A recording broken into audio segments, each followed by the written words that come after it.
Everyone says just be yourself, but what if you don't actually know who that really is?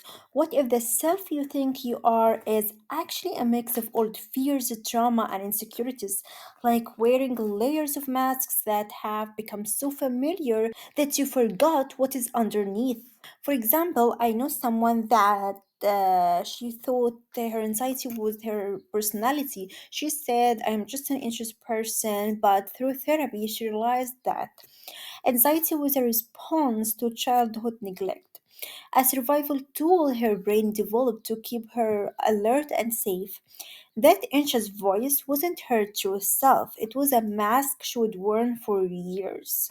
Or someone else I know also grew up in a family that only valid achievement. He believed his worth was only tied to success, so he pushed himself too much, and he thought this driven version was him. But inside, he felt empty and disconnected from his real desires. His drive was a reaction to insecurity, not his core self. Knowing yourself means asking the hard questions. Which parts of me are truly mine, and which parts are wounds I have learned to carry? And facing the truth, it can be painful, but it opens you new ways to express yourself.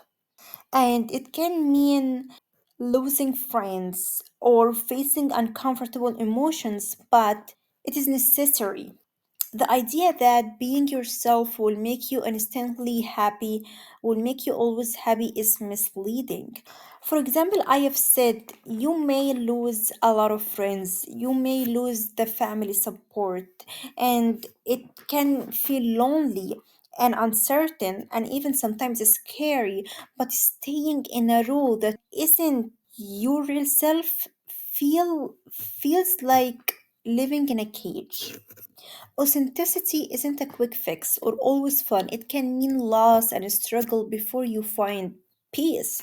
And even when you find peace, you will struggle again. Who knows? So you can start small. Ask yourself, like, when does anxiety show up? What triggers self doubt? Talk to someone you trust or a professional who can help you explore your past without judgment. Try making one choice this week that aligns with what feels true to you, even if it is uncomfortable, like saying no or expressing a real feeling. Remember, it is okay if this process feels messy and doesn't bring right away joy. Growth is really neat. The journey to know yourself is messy and ongoing, but in peeling back your layers and knowing trauma from truth and sitting with discomfort, you will find a deeper freedom than any surface happiness can give.